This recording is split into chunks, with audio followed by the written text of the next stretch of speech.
morning again, everyone. Thank you again for your patience. Thank you for being here. We're happy that you were able to join us this morning. And, we do have some very serious matters that we're going to be sharing with you. We apologize for the delayed start, but we're going to get right into it pretty much. So welcome to today's press conference, Vision 2030 at Risk, the impact of theft and vandalism on national development. I'm Keon Mitchell, Director of Communications at Flow Jamaica, and also your moderator this morning.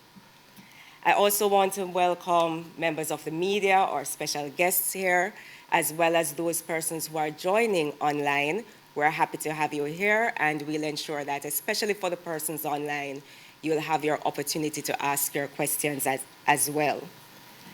A very special welcome as well to our panelists this morning, our speakers, Honorable Darrell Vaz, Minister of Science, Energy and Technology, Mrs. Caroline Ferguson-Arnold from the Consumer Advisory Committee on Utilities, Mrs. Jacqueline Sharp, Vice President of the PSOJ, Mr. Ian Nita, immediate past President of the Jamaica Chamber of Commerce, and Senior Superintendent Stephanie Lindsay, Head of Communications at the Jamaica Constabulary Force.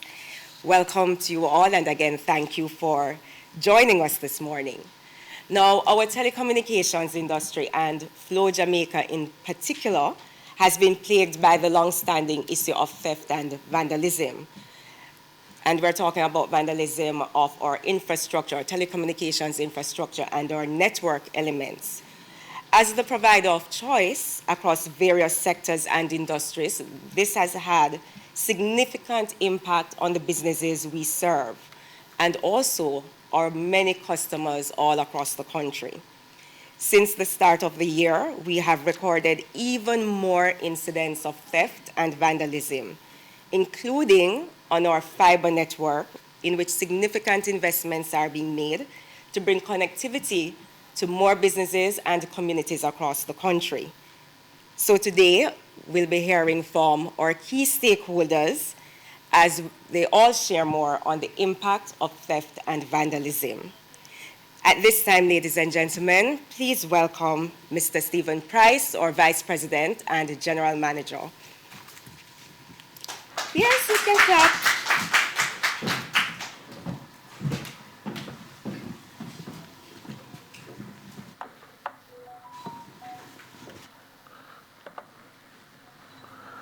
Honorable Darrell Vaz, Minister of Science, Energy and Technology, Mrs. Caroline Ferguson-Arnold, Consumer Advisory Committee on Utilities at the OUR, Mrs. Jacqueline Sharp, Vice President, the PSOJ, the Private Sector Organization of Jamaica, Mr. Ian Nita, immediate past President of the Jamaica Chamber of Commerce, Stephanie Lindsay, my friend and colleague, Head of Communications at the Jamaica Constabulary Force. Distinguished guests here and online, good morning. Thank you for being here. Today we've invited you here so we can share the crippling effects and impact of theft and vandalism on our critical ICT infrastructure right across the island. This morning I was awoken at 2 a.m. by a call from Inspector Grant at Matilda's Ghana, awakening me to the fact that they intercepted a truck laden with cables belonging to the company. Right now, I'd say estimated thousands of customers across Kingston and St. Andrew are right now out of service. We're in the process of restoring that, but this is a significant hit to our infrastructure today. We have been at the forefront of this fight for the past 10 years, and really, how could we not? We've been vocal, sometimes to our own detriment, to even death threats to our own people. We've met with stakeholders, communities, the Jamaica Constabulary Force, the government across multiple administrations, and over the past 10 years, we've seen minimal improvement. While consumers suffer, businesses buckle, and for us, our investments are being eroded. All the while, telecoms operators are being asked to invest more, connect more. Vision 2030 has been the driving force behind many of our programs and initiatives. We want the best for Jamaica. Indeed, Jamaica's future depends on it, becoming a digitally empowered nation sooner rather than later. And we know this coming out of the pandemic, what deleterious effects this can have on a nation. Mr. Vaz is here, and he knows only too well what is at stake and has been an advocate for the changes required and a strong ally so far, and will continue to be in the future. So today, let me tell you, we're sharing in full our experience with theft and vandalism on our network, infrastructure, and elements. The full magnitude of this devastating impact and what it means for a nation. Now, these are the items that are frequently vandalized and stolen. And we indicate a lot of them right over there on that table. Most persons know about the copper cables, and we have some copper cables here displayed. Some we use in our mobile network, some we use in our fixed network. You'll see a box there with burnt cables. And after theft, that's usually what happens with these thieves and vandals. They burn the cable for access to the scrap metal industry to dispose of them by that means. But there are other elements which we suffer from. And this goes across all public utilities. JPS has been losing transformers. Digicel and ourselves, we lose batteries, we lose diesel fuel, both aerial and underground, broadband lines, so many things. Generators, entire generators are actually taken from sites as well. So we live in a world where none of our infrastructure is safe. This is important because often a perception that theft and vandalism only affects fixed services, broadband, landlines, cable TV. But I want to highlight that when we have commercial power outages, batteries, generators, and fuel go missing, and our mobile sites are also affected. This results in dropped calls or no calls pending the community that has been hit, as thieves have gone with the backup resource. Our fiber network is being vandalized. I don't even think some of our thieves understand what they're cutting whenever they do cut. And on this note, let me make it clear that collectively, over 97% of our outage are due to external factors. 90.5% of them confirmed and suspected power outage. And if you don't have the backup resources, the batteries are being stolen, these are the challenges that you face. And another 7.2% are because of physical damage to plant. And this is things like copper theft, stealing copper bars off towers, even at times endangering the community around them by stealing elements from towers as well, which keep the towers upright in communities. And if we don't identify these, imagine the risk of a hurricane or something like that passing through and a tower comes down on a home, right? So we have to make sure that we hit this and hit this extremely hard. Now, the latest act of theft this morning, and I'm going to throw it to Keisha, who will show the video of Hillcrest Avenue this morning. It was really difficult to see. They cut over 4 different cables along that route. Now, if you understand what happens whenever you cut one of these big 2400 pair cables, every one of these pairs carry almost 52 volts. Whenever a cut like this happens, 52 volts is run back into our systems and damages the infrastructure at the core, at the switching centers. For us, if somebody is actually working on that plant or that switch, imagine 2,400 pair, right? 52 volts of electricity going back to somebody at a site working on that. We could have lost people with these acts, it is unfathomable to see something like that could happen. Keisha, can you bring up the video? This is Hillcrest Avenue in the Matilda's Corner police area.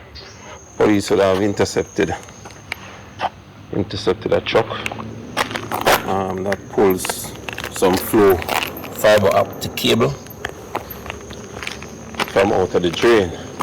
And I'm almost in the middle of Hillcrest Avenue and walking down. You see the amount of cable that he has pulled out, causing a disruption of service in the entire area.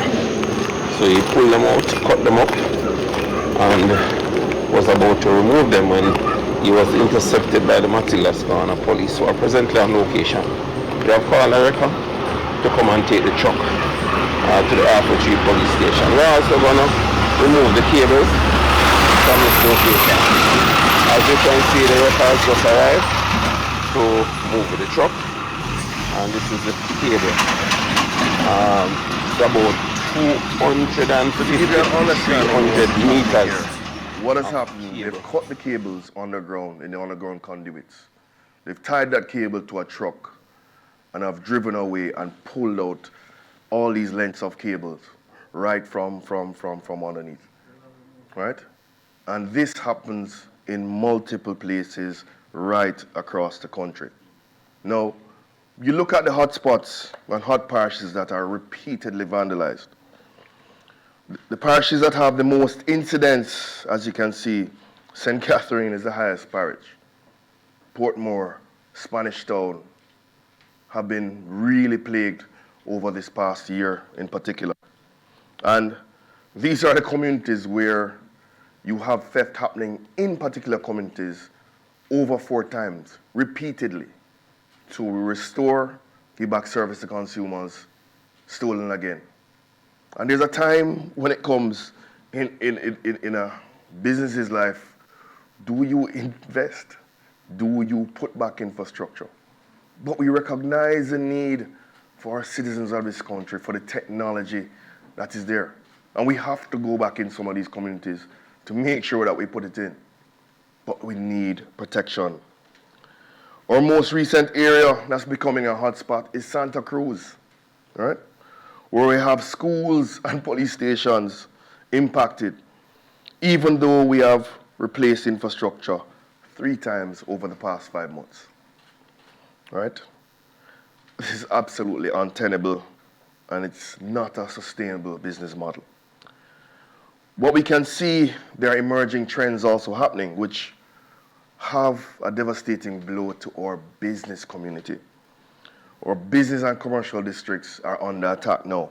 As you can see with this recent hit at Hillcrest, Halfway Tree has been hit already. Crossroads has been hit.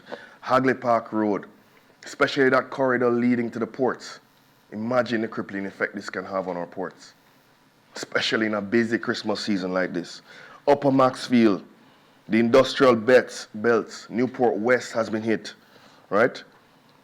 Spanish Town Road, Marcus Garvey Drive. Major blows have happened in those communities in particular. Now, if we look at the parishes currently impacted, firstly, we are thankful that there have been no hits in St. James and Hanover, and maybe I may be speaking out of turn at this point, right? But we have been collaborating very well in those communities, and we have not necessarily seen anything or damage there.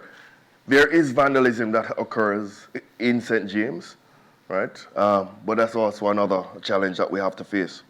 But look at the rest of the country. We've recorded over 319 incidents so far this year. 59 of them have been in St. Catherine.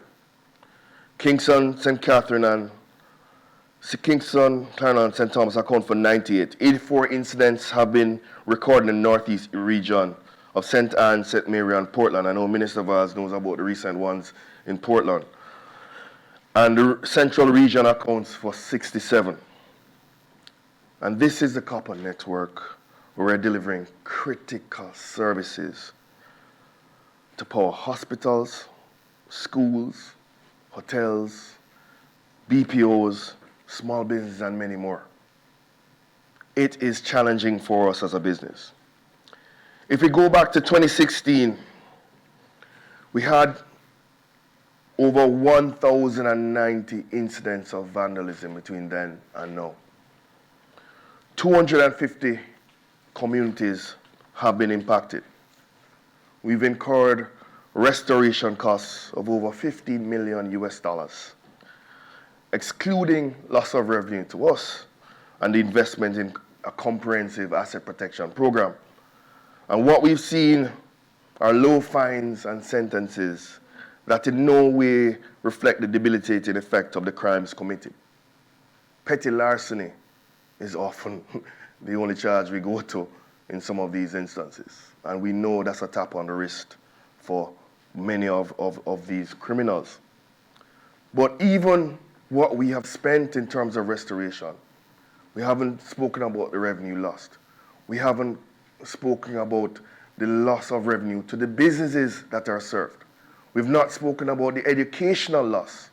We've not spoken about the loss to our citizens and the inability to contact the fire services, to contact the police, right? To contact an ambulance for their own health. These are the costs and hidden costs of these challenges that we're seeing. In looking at the past 7 years in terms of stolen copper cables, as you can see, the best year was the year we shut down the scrap metal trade. 2017, when we implemented a temporary ban on copper exports or on scrap metal exports. But ever since, you can see the humongous rise that has been happening. On the vandalized side, same is true. You're not going to have vandalism if there is a ban. There's a direct correlation between the ban on copper exports and the decline in incidents of vandalism and theft. We don't have a scrap metal industry. We have a scrap metal opportunity. We don't produce metal here, right? So we have just an opportunity. So that's something I know Minister Vaz is keen on and will speak to later. So if you look at what's happening now in 2022, you see the hotspots. Here's the cumulative data on a parish by parish basis for this year that shows another visual representation of which parishes have recorded the most incidents of theft and vandalism. And as they come into city center, Kingston and St. Andrew, this is where it gets perilous, especially for the business district, the heart and lungs of our business district that supports this country on our way to economic growth and prosperity. Now, if you think about it, one could ask, why are we doing this now? But if not now, when? Time come. In 2021, we had over 600 incidents of theft and vandalism. And since 2022, we are now at 630 with a few weeks to go in the year. 323 communities are currently affected. We have spent millions so far this year restoring this. And notwithstanding this, we continue to invest in our fiber network. Over the past 5 years, we've invested over $370 million, expanding our fiber network to over 700 communities, bringing access to over 200,000 households. But look at what's happening. 111 acts of vandalism of the fiber network as well. What's the message here for investors? Are we serious about Vision 2030 Jamaica? Are we serious about advancing the achievement of sustainable development goals, leaving no one behind? Wanting Jamaica to be the place of choice to live, work, do business, raise families? I know Minister Vaz has heard us. I know he will answer the call this morning.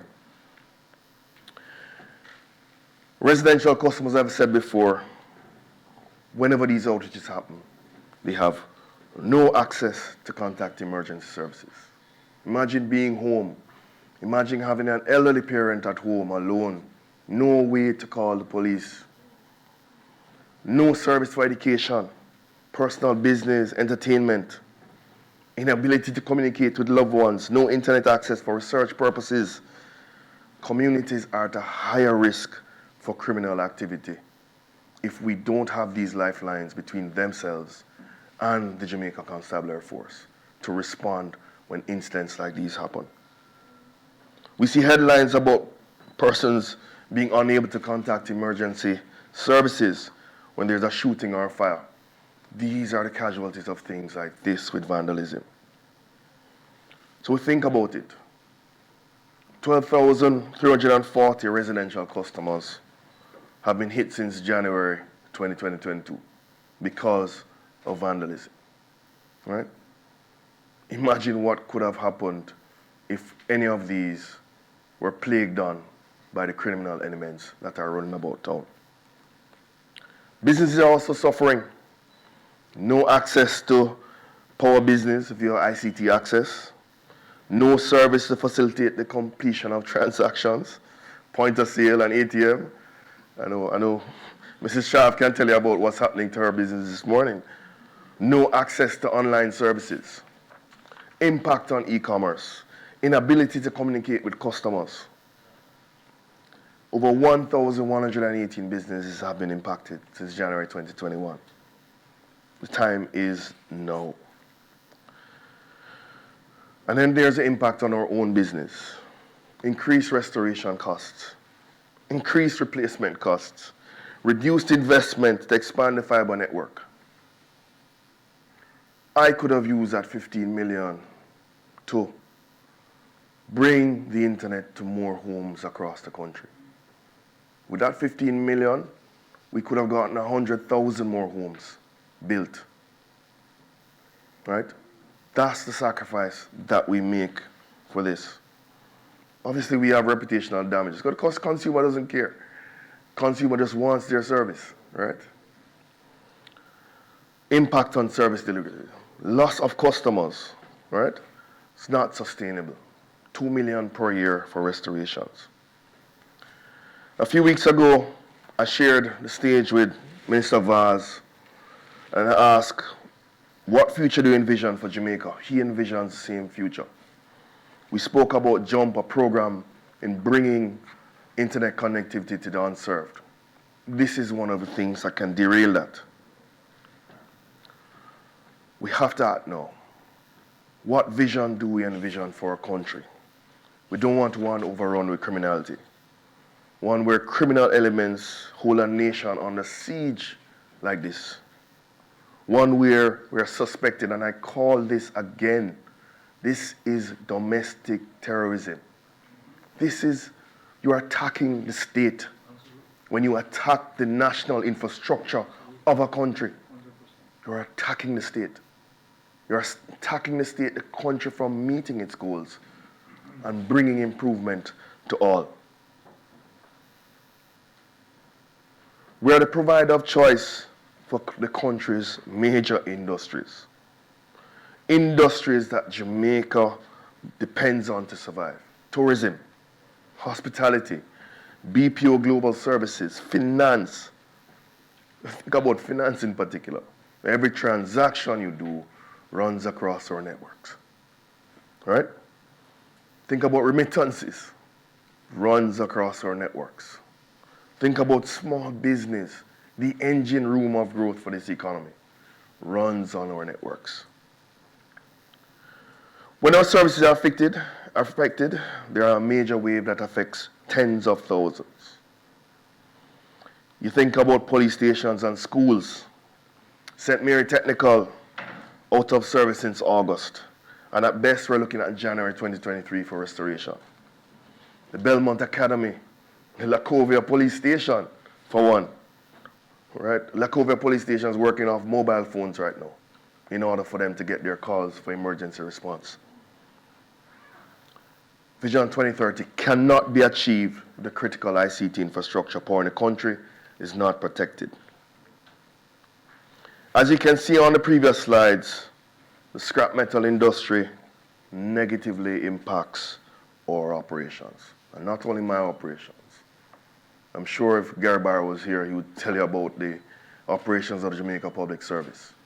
I'm sure if Jabor was here from Digicel, he'd tell you about how it impacts him at Digicel. I'm sure if Matt Barnett was here, he would tell you what scrap metal has done to the water infrastructure of the country. All right? There are some who would want to have the nation believe otherwise. But as we've said before, the industry cannot be properly managed and supervised. It should be shut down or a permanent ban imposed on the export of copper. The images you see are of our stolen copper cables at the premises of an authorized, let me tell you, an authorized scrap metal dealer in March 2020. Right? During the heights of the pandemic, when we needed to have our kids connected, when we needed to be home working to protect the nation from this COVID pandemic. These are the things that have been happening. How many will have to suffer before we do what is necessary?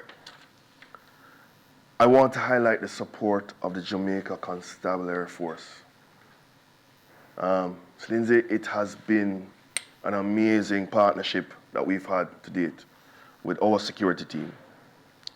You have been helping us with the fight.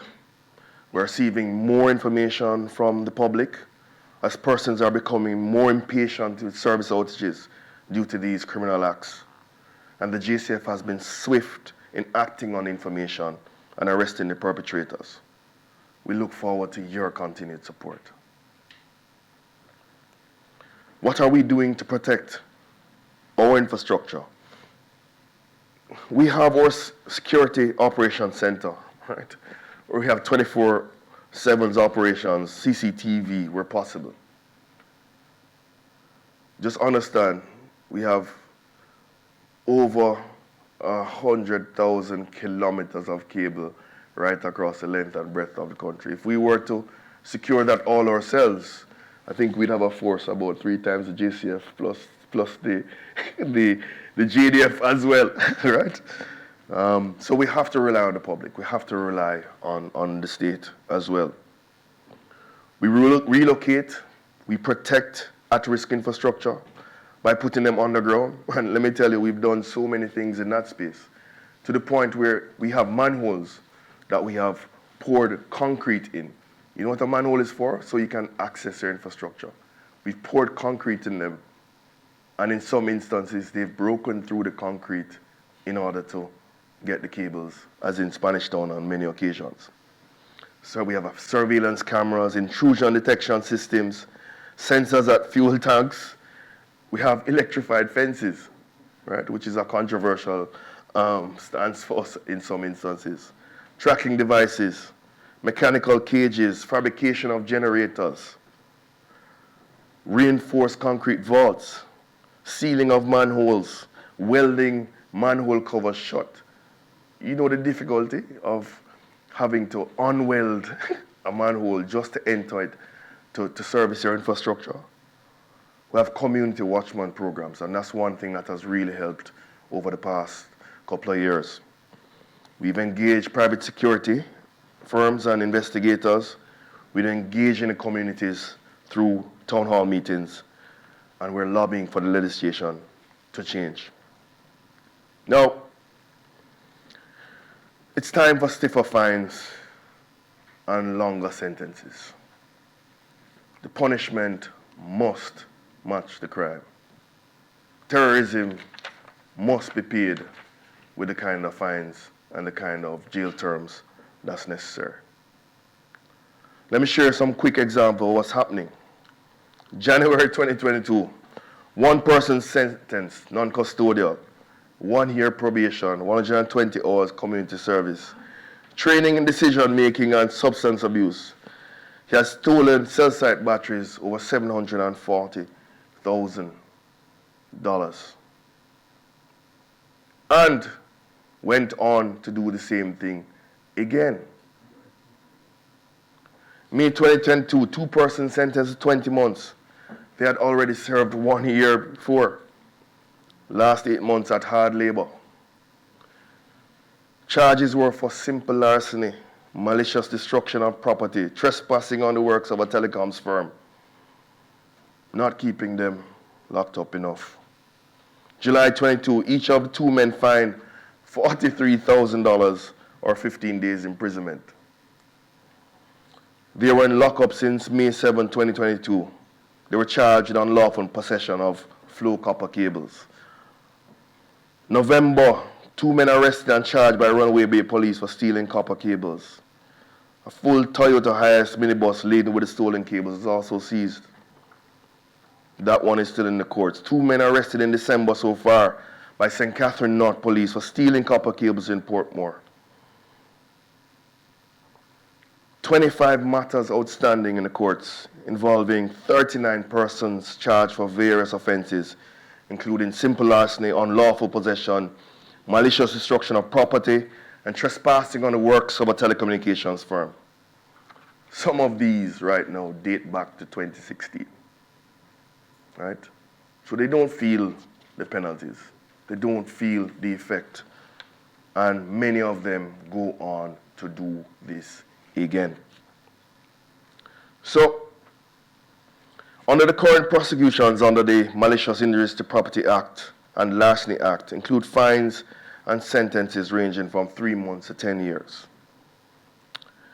Under the Malicious Injuries to Property Act, under Section 29, we have the vandalism of our sites, poles, batteries, fiber and copper would fall under the Section 29. Destroying electronic telegraph.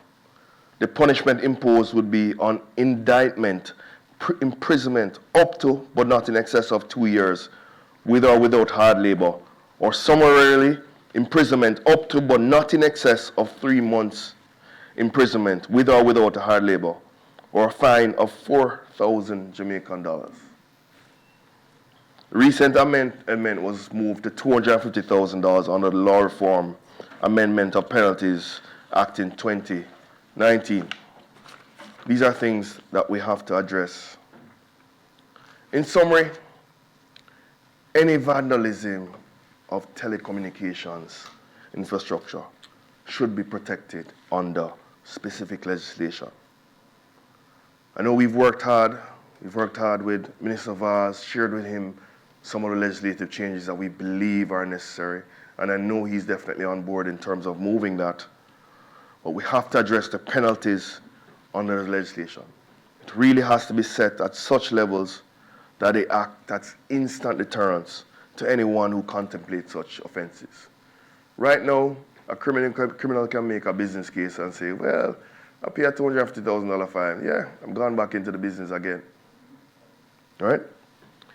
An act of vandalism of telecoms infrastructure could be prosecuted under the Terrorism Prevention Act. The penalty for this offense is life imprisonment, and it is that serious.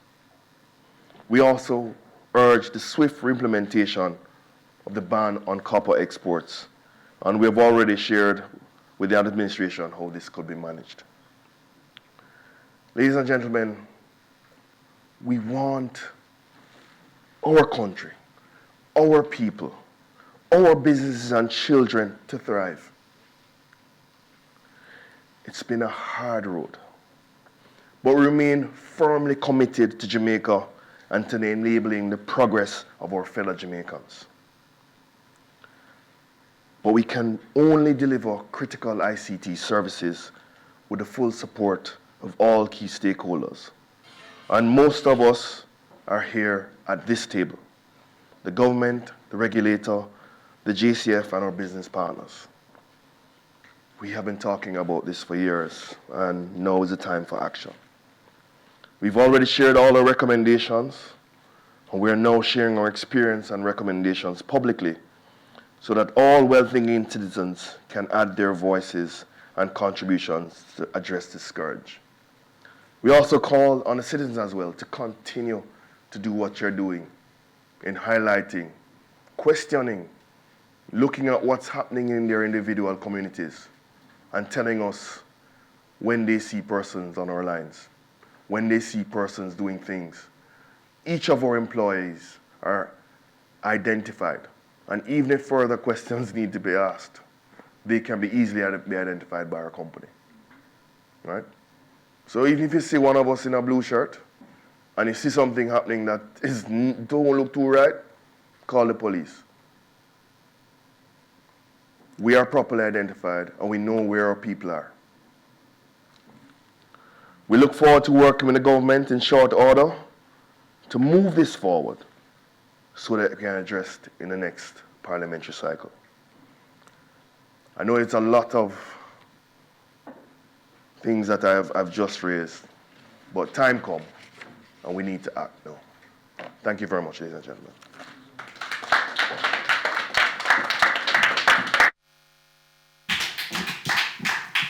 Thank you very much, Stephen. A very sobering presentation.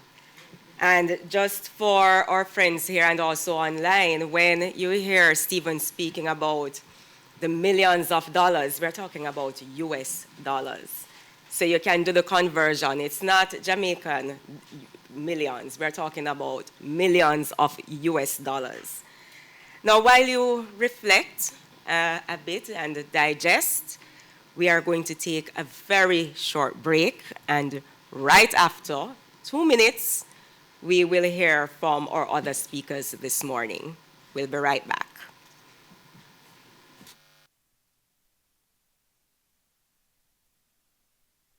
To deal with crime and violence, we must be united. Please cooperate with the security forces. Call 311-119 or the JDF tip line. If you know something and you not talk, you're a part of the problem.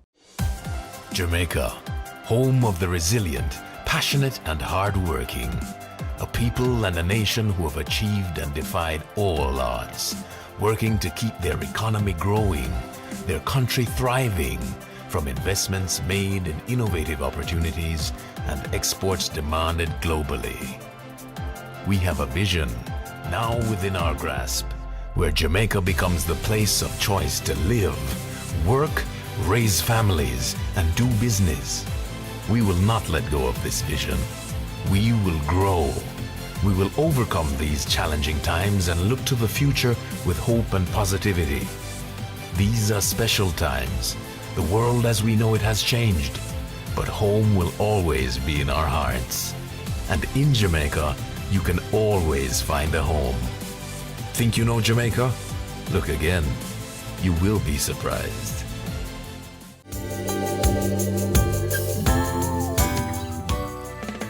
All right, thank you everyone for your patience, and we are back and live. And as I mentioned, for persons who may have missed it, we are making reference to US dollars, not Jamaican dollars. Want to ensure that those numbers are accurately shared. And of course, you can do the conversion. So as Jamaica's largest network provider, unplanned service disruptions of this nature have national implications. Small and large businesses, schools, entrepreneurs all require our services, and they all suffer the consequences when these malicious acts take place. So joining us this morning, I will be introducing, for everyone's benefit, our panel. So from my immediate left, we have Senior Superintendent Stephanie Lindsay, who is our Head of Communications at the JCF. We have Honorable Darrell Vaz, Minister of Science, Energy and Technology, Mr. Stephen Price, Vice President and General Manager at Flow Jamaica, Mr. Ian Nita, immediate past President of the Jamaica Chamber of Commerce, and Mrs. Jacqueline Sharp, Vice President of the Private Sector Organization of Jamaica, and Mrs. Carolyn Ferguson Arnold from the Consumer Advisory Committee on Utilities at the OEUR. So, welcome again, panel, and at this time, we just spoke about the incident this morning on Hillcrest, so it's an opportune time for us to hear from the JCF. So please welcome Senior Superintendent Lindsay.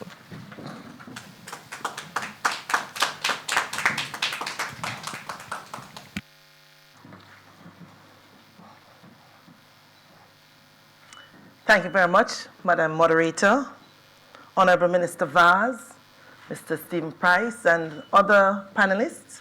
Good morning. I can tell you that, thank you, Stephen, for that very comprehensive presentation. It made my work very, very easy because you went through all the information. But I just want to stand here to tell you that the Jamaica Constabulary Force is fully committed to the process of working with the Flow and the other service providers who are affected by these acts of criminality to ensure that we can reduce the incidents. We have maintained a very long and strong relationship with Flow in ensuring that we put systems in place to reduce the incidence of vandalism and larceny of their infrastructure. No one can underestimate the impact that it has on national security, because I can't think of an industry that can operate without internet, without telephone, when you look at what's happening with education and how we have to revert to online studies. When we look at the different incidents around security and safety, and many times when we have call for service and when persons are having serious challenges and they can't get to the police, it is a big problem. We have seen where, and having worked, I remember back in the days when I used to be in St. Mary, and when I looked at the chart that you put up, Steve, I mean, things have changed. We used to see these incidents happening in the rural parishes. We implemented a number of things to even include neighborhood watches and local watches, and those worked very well because it's one of the things that you can really get people to support because it impacts families, it impacts household. So when we had those programs where people call in and give information, we were able to arrest a number of persons. But what we recognize is that they shift their operation. So you arrest some persons in St. Mary, we arrest some persons in St. Anne, we see the shift to St. Catherine. We also look from an investigative standpoint where we see in some instances a correlation between the theft of these infrastructure to organized criminal network. I heard from Stephen how he spoke about the consequences based on the legislative framework that's available. And from time to time, you'll hear even our very own commissioner say that we believe that to prevent some things from happening or to deter people from doing things, then consequences matter. So we too want to see that when these acts of criminality are done and perpetrators are held, they must account and account in a significant way. So you will see, I mean, our organized crime branch is very involved in the investigation of these matters. And you can expect to see more use of the Proceed Against Crime Act in these instances. Because we look at larceny, we look at the malicious destruction of property, unlawful possession of property. But based on how we are tracking the proceeds now, we are seeing where a lot of the money that come from this very lucrative industry, because it is lucrative, so much so that we have to place police on a permanent basis at the scrap metal outlet to prevent gangs from killing each other because of the proceed of the crime. So we will be using more poker against individuals who are arrested in these cases. So, Mr. Price, those legislation have some more consequences assigned to it. But we continue to do what we have to do. We continue to engage the Jamaican people to report. And you can always call our 311 line, that's Crime Stop, and report a matter when it's happening. You can also call our 119 emergency service and report the matters. And we also have our tip line at 811. Because this is not something that we can leave to any one set of persons. All of Jamaica, every household, every individual. I mean, we spoke about the incident this morning where the police were on patrol. Somebody saw something, alerted the police, and they went there. And what they saw, someone damaging the infrastructure. I am sure that some of our own police stations will be affected because of the disruption in the service. So we have someone in custody, and the investigators are busy doing a lot of work and tracking a lot of things because a vehicle was found, and I can tell you at this stage of the investigation, that vehicle was seen elsewhere where something similar happened. So they are now working with investigators in St. Catherine and other places to see how we put these bits of information together and to close in on the investigation. But it is a very serious matter.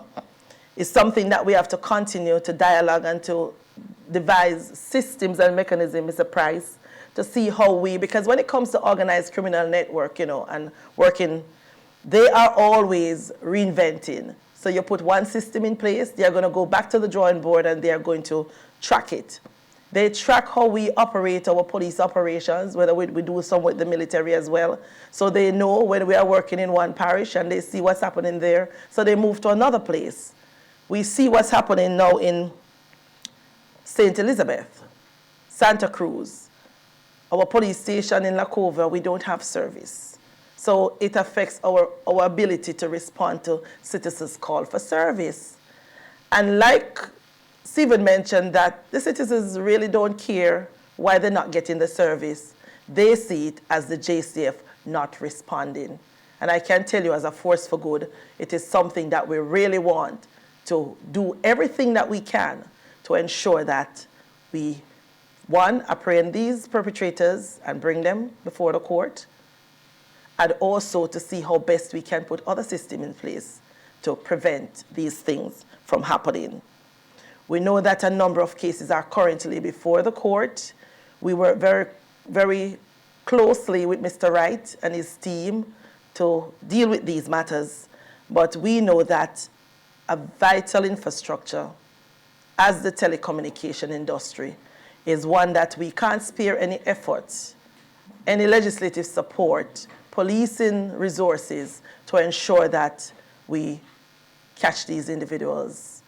And where we catch them, we also want to see consequences that are attached to it, that when a person decides to commit the breach, they know very well what is it they're up against. So we continue, and we will continue to have our police officers at these various locations where they are involved in the scrap metal industry to ensure that part of what they're there to do is to see if they can detect. And we have arrested persons, even persons who are part of the industry, and put them before the court.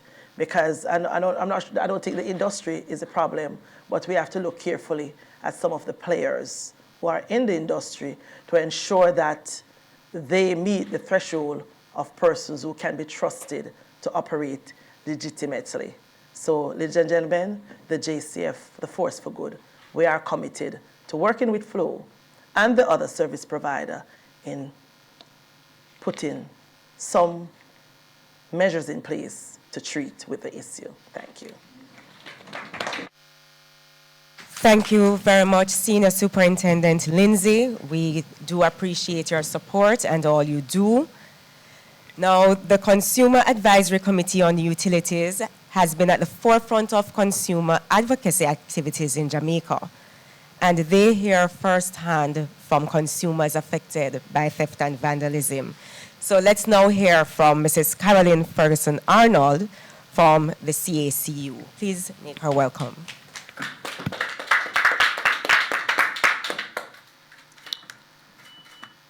Minister Vaz, other distinguished panelists, good morning, everyone. Good morning.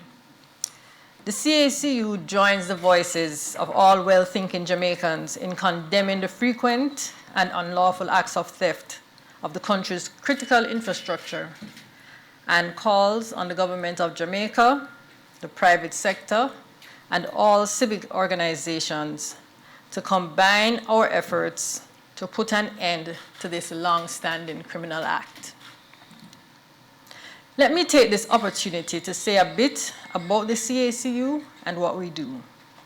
The CACU, Consumer Advisory Committee on Utilities, is a consumer advocate group of interested and concerned citizens which advises the Office of Utilities Regulation, the OUR, with a forum through which it can receive consumers' views on broad regulatory issues as well as their perspectives on issues affecting the relationship between the companies and consumers. We fulfill our mandate by, but not limited to, responding to consultative documents issued by the OUR and interacting with the utility companies to discuss and address issues which affect paying customers of electricity, telecoms, water, sewerage, and any other related utility services. The CACU is of the view that this issue of theft and vandalism is a form of organized crime which continues to have a significant and deleterious impact on businesses, communities, and the economy as a whole. It affects the electricity, telecommunications, and transport sectors of the economy. And year after year, millions of dollars are spent replacing stolen cables and restoring vandalized infrastructure. In Jamaica's case, the theft is allegedly associated with criminal activities, as we just heard from Senior Superintendent. The theft of copper cables and associated network infrastructure to make easy money carry out criminal activities has a significant impact on the local economy and costs the telecom companies and, importantly, the paying customer millions of dollars each year, given the high replacement costs of this infrastructure and increased costs that are passed on to paying customers. Any disruption to internet connectivity due to cable theft and vandalism places the entire productive economy at a disadvantage, and I think we can all identify with this. Not only are businesses affected, but also schools, learning and training institutions, and other critical public infrastructure. Foreign direct investment is also affected by this criminal activity. Another important point to make is that theft of the public infrastructure is a threat to our national security. As we in Jamaica boast about our proposed implementation of smart cities and infrastructure, what is now common practice of cable theft will affect this view. It will affect your electricity, causing power outages. It will disrupt operations in our hospitals, health centers, and more importantly, the telephone network, which is the backbone of any modern and developed country. It begs the question, why is the infrastructure being damaged? If we are honest, we can say that the copper is likely being exported, as we do not have a copper industry as such here in Jamaica. Not that we can say we know for sure. The matter of the fiber being damaged may be attributed to nefarious motives or, shall we say, mistaken identity. Let's say the perpetrators are thinking that they're in fact cutting copper cables. There is no resale value here in fiber. In addition, we posit that the government intervention is urgently required. This is not an issue the telecoms company can solve on its own. We think the government needs to treat this issue as a critical matter and speedily implement the necessary and required interventions to reduce these crimes. An immediate review of the penalties associated with this activity is in order, and an equally important implementation of stiffer criminal penalties for these offenses. We also want to appeal to our fellow citizens. Through heightened public education, all of us should be aware of the reasons why this important and critical infrastructure must be protected and maintained to ensure continued development of our economy and services to the upstanding citizens of our country. We, all of us, need to play our part in ridding our country of this scourge and support the continued improvement of our country, Jamaica, land we love. Thank you very much.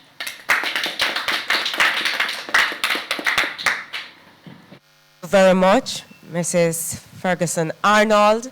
And at this time, we will do a switch to the Minister.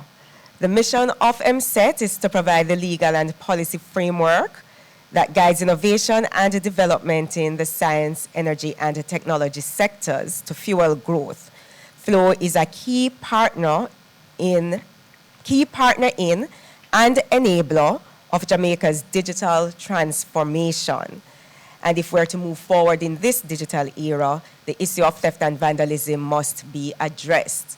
So let's now hear from Honorable Minister Darrell Vaz.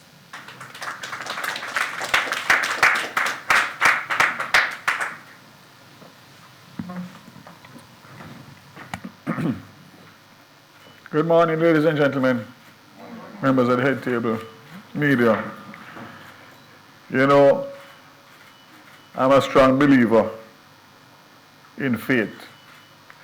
And this morning is not a morning for much talking from the minister or the ministry or the government, because enough has been said. And therefore, it is impatient of action. The stars have aligned. Why do I say that? Just yesterday, I had a meeting with FLOW and Digicel, and that was specific to the theft of handsets, which is rampant and being taken, happening on a minutely basis. So much so that people are afraid to take their phones out in public. And you will speak to them and they will tell you that they have to come off the phone now because they're coming off the bus, or they're going into the bus park, or they're in halfway tree. That's no way for a country to run and citizens to behave. That meeting went into a lot of what has been said here by Stephen this morning. On top of which, just like Stephen, I awoke to I don't know how many WhatsApp messages of the incident last night. And one of those who sent it to me is my colleague, Minister Albin Hill. And his comments were that this cannot continue. This equates to terrorism. Similar sentiments. Then, this press conference was scheduled for this morning. And the bottom line is that, as Stephen said, time come. My regret is that this matter, in fairness, came to my attention by the telecom company. And unfortunately, COVID intervened. And of course, everybody got distracted and had to concentrate on other things which specifically in this ministry would have been the connectivity for schools, etc., etc. So for that, I apologize because this is not something that is new. And of course, the stats that were presented today are very telling in relation to the length of time that this matter has been going on. And of course, instead of getting better, getting worse. So this script has no value to me this morning, because what the public at large wants to hear is, what is the government going to do? How are we going to team and work together to bring this matter under control? So I'll say a few things. Out of the meeting yesterday, I asked the two major telecom providers to provide me with a template that is agreed on by both in relation to short-term and medium-term measures that can be implemented. They have promised me that for next week.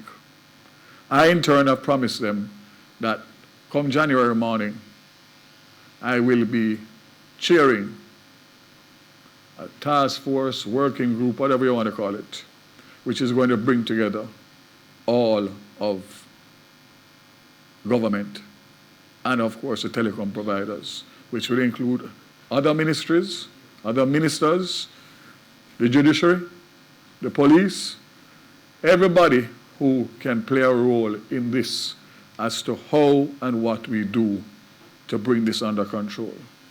I agree fully with Stephen that an attack on this critical infrastructure, despite the fact that it is not government-owned, but it is a critical piece of infrastructure for the country to operate on a daily basis.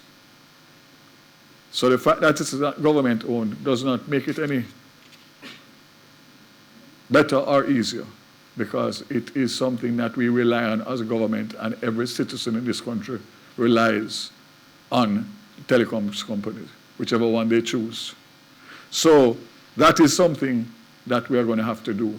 I know for sure, based on the meeting yesterday and the brief that was given by my ministry, that the Telecommunications Act is being revised, and of course we will go to the maximum fines that are allowed in the parish court, which I think is between $3 and $5 million, and 3 to 5 years imprisonment, and second offense would be $5 million and up to 15 years. Again, I feel strongly that we have to take a look at this and see how we can encompass this, as we also are looking at the Cyber Crimes Act revision, the Joint Select Committee, because the bottom line is the two of them are interlinked in terms of the service that they give. The big thing coming out of this, and I must say, that this is quite unusual for a minister to be at an event such as this, because the bottom line is that, first of all, it's a direct responsibility of the government that we have not been able to achieve in terms of the protection of the equipment. But I thought it important, because I want to send a very strong signal, and those who are in this room and those who are listening know that when I say something, I don't take it lightly. And this is an absolute priority for me as minister and my ministry. And I will be, when I leave here, I will be penning a letter to Minister Hill, and I will be advocating for the immediate suspension of copper exports under the scrap metal industry. I have no fear in saying that, despite the fact that we're about to go into Christmas season, based on what has been presented here and the unequivocal evidence of the link between the both, is impatient of action and impatient of stemming this situation. I've already spoken to him based on our conversation this morning, And I am confident that he too will have his ministry revised and come to a position that can be announced in short order. But I believe strongly that that will send a very strong signal in relation to what we saw visually that took place this morning, which is reprehensible and unacceptable. So, ladies and gentlemen, truth be told, as I said, they prepared 5 or 6 pages for me. Nobody wants to hear that. What we want to hear is what is the plan of the government and the stakeholders which will bring this situation under control. Technology will have to be one of the most important aspects of any government and any country in today's world. And what we are seeing is it's becoming even more and more important based on new technology and innovations. And therefore, if we don't get the situation under control, then the country and Vision 2030 is in trouble. And the fact that we have other major situations with more serious crimes, which, as you know, the Prime Minister is, as we speak, in Washington, that does not make this any less important. And therefore, as Minister, I have the responsibility to make sure that this aspect of the crimes that are being committed is brought under control. We will speak, we will meet, and we will find solutions. We will use government apparatus, the government security forces, with private security forces, and all the technology that we can use in relation to stemming this. And I say without fear of contradiction, just like how there are a few hundred people, criminals holding this country to ransom, there is not more than a handful of persons who are carrying out and orchestrating these crimes. Thankfully, one of them was held this morning, and I'm sure when Stephanie leaves here, she'll make sure that he's interrogated properly to get to the others. And you have my commitment as Minister, Digicel, Flow, and all the other telecom providers that are facing this challenge, and others, JPS, whoever, that this is something that will be center for my ministry come January morning, so that we can, in fact, have a happy new year. I thank you. Thank you very much, Minister Vaz. We really welcome your support and the announcements that you just made. And we look forward to working with you in the new year on those. Now, as the voice of business in Jamaica and the umbrella organization for all chambers across the country, the Jamaica Chamber of Commerce is working to build and promote a healthy economy and improve the quality of life of all Jamaicans. We'll now hear from Mr. Ian Nita, immediate past president of the JCC. Please welcome him. Very much, Kian. Honorable Minister Vaz and General Manager and Vice President Stephen Price, all the other distinguished guests. The video that I saw this morning and that I hope goes viral angered me, and Stephen, I saw in your presentation your passion and your anger, and I hope it is a catalyst for change. And I agree with the Minister that the time has come, and there's never a wrong time to do the right thing. So we are all disheartened that in 2022 we are still grappling with the issue of copper theft, equipment theft, and vandalism. So I worked at Flow up to 2005, and these were some of the problems then, but they have gotten exponentially worse.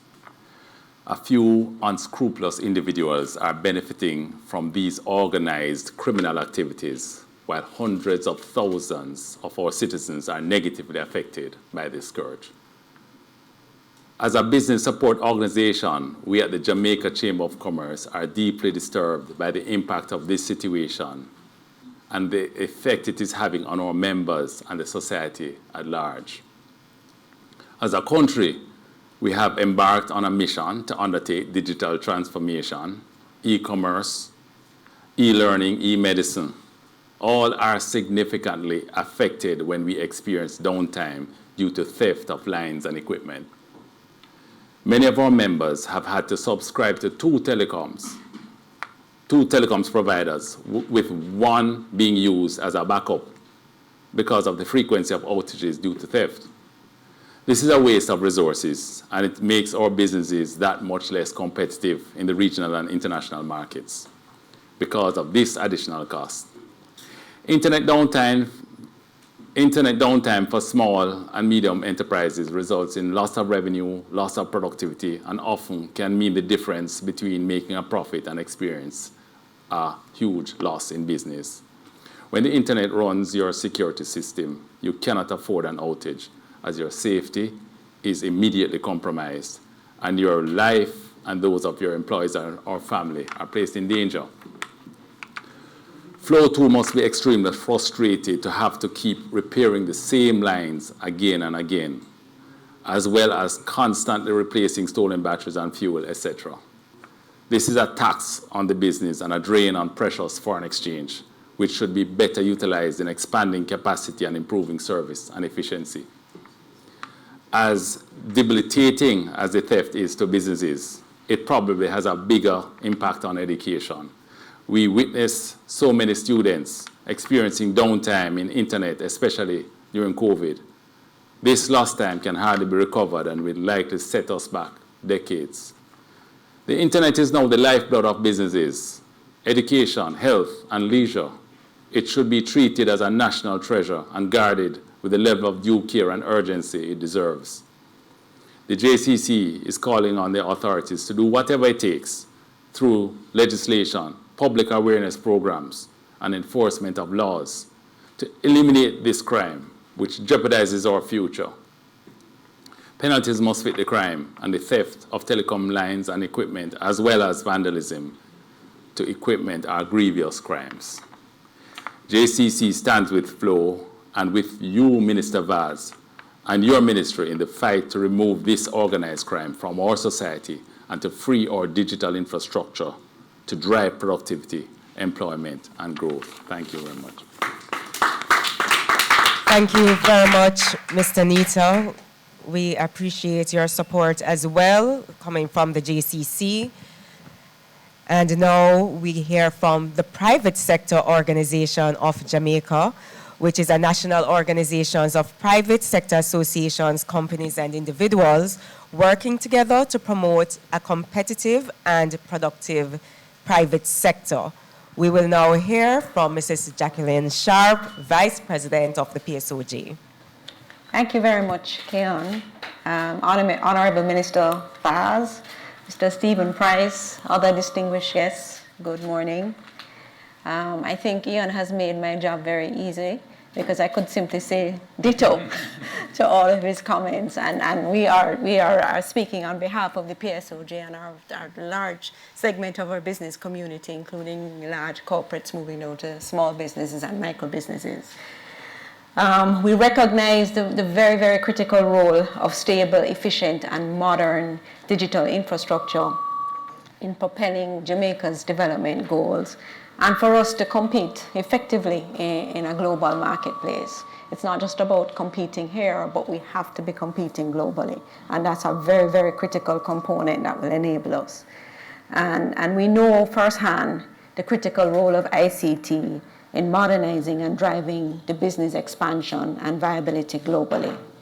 And here closer to home, we've also seen the positive impact of ICT, particularly since the pandemic. It brought a whole new world to us and modern challenges. We've seen initiatives such as the e-commerce National Delivery Solution, ENDS. I don't know if many of you remember that.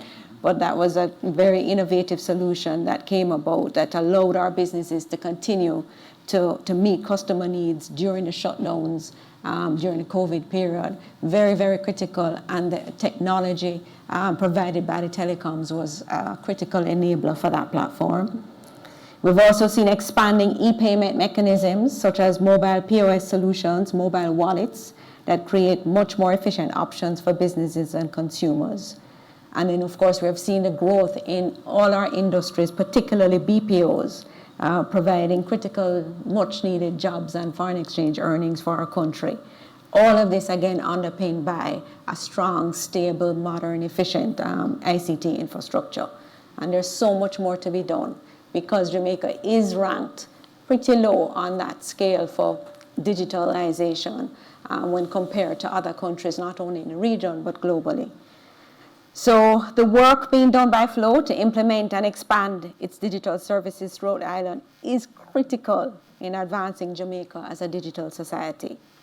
We literally cannot afford to undermine our efforts to advance as a digital society through inaction or lack of enforcement against theft and vandalism of critical telecom infrastructure.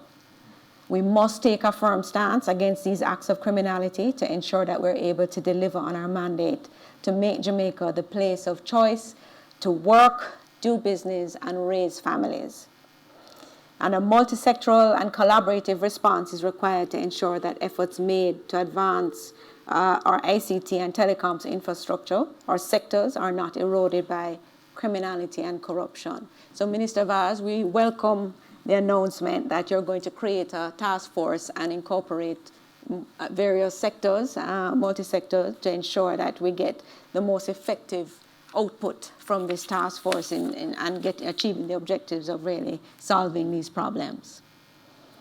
And through the work of PSOJ's Public Safety Monitoring Committee, we have noted the strides being made to expand the reach of the Jamaica Eye Network, which has proven to be very useful in supporting the JCF's efforts in fighting crime.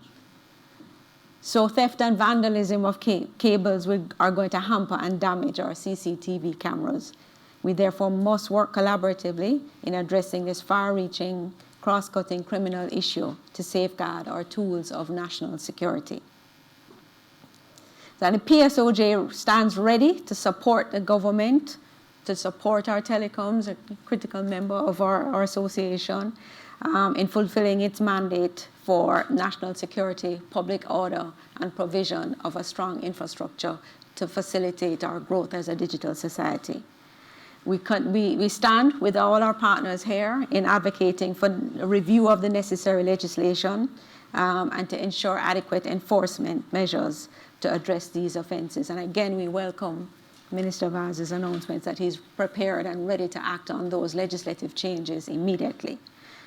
And in closing, I want to point to a little section of Stephen's presentation where it said that Vision 2030 will not be achieved if the critical ICT infrastructure is not protected and grown. So we stand ready to support you, Stephen, with Flow, government, and all their efforts to address this fundamental problem that we're facing with our telecom infrastructure. Thank you.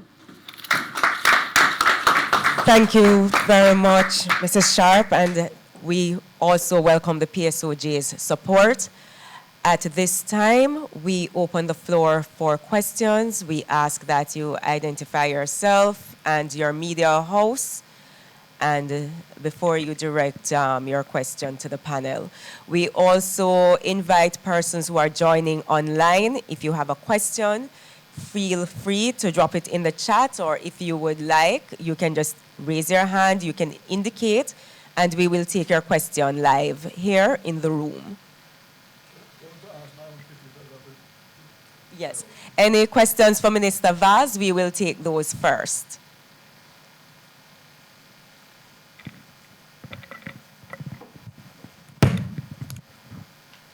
Hello, good morning.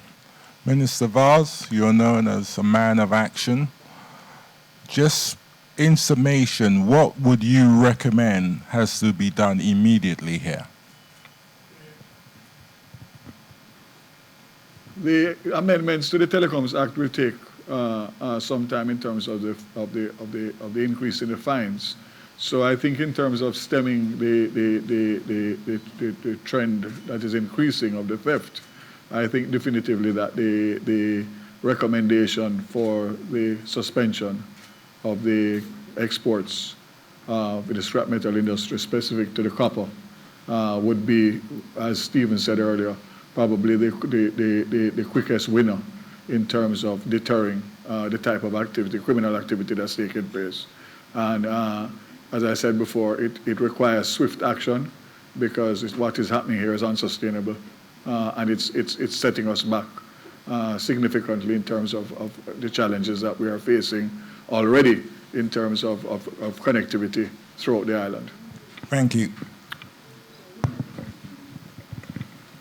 Are there any other questions coming from the floor? I'll just say also that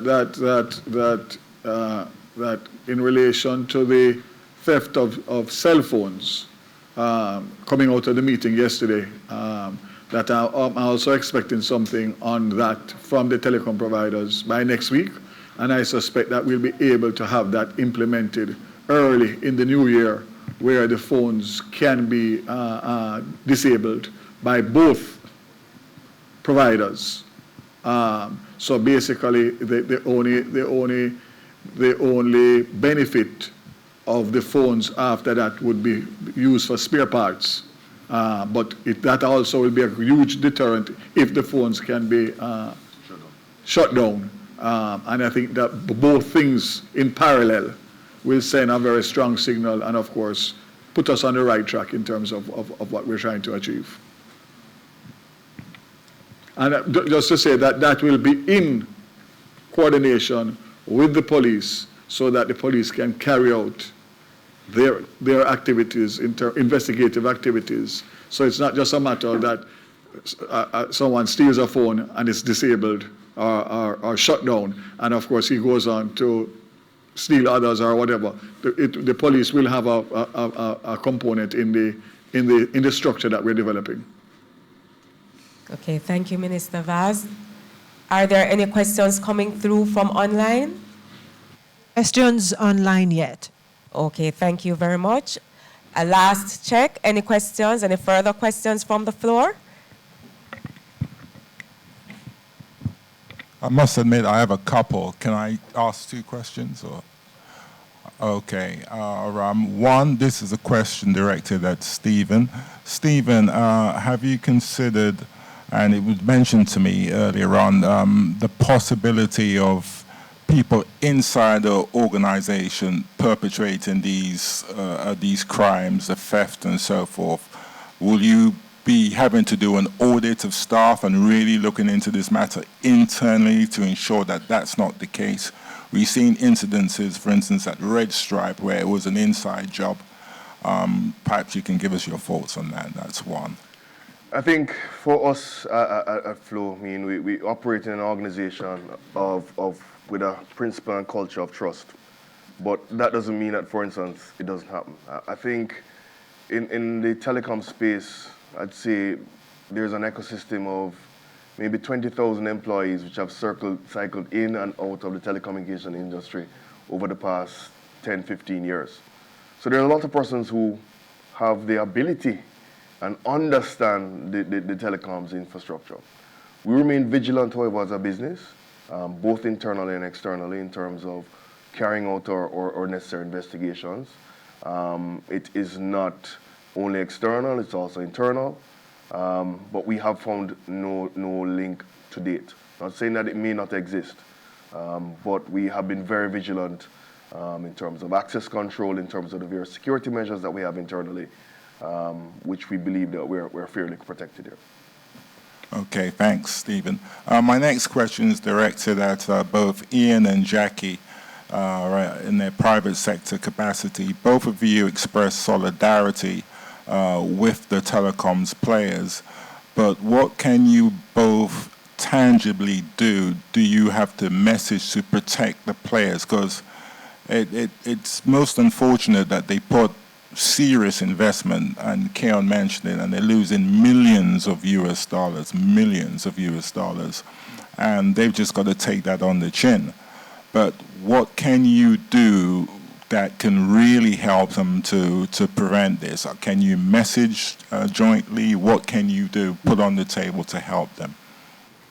All right, Jackie, I just mentioned a comment that first of all, we are advocating on their behalf because our members are feeling pain. I mentioned that we have some of our businesses who are taking the supply from 2 companies and are paying twice and only using one as a redundancy. So it is in our interest to advocate on their behalf.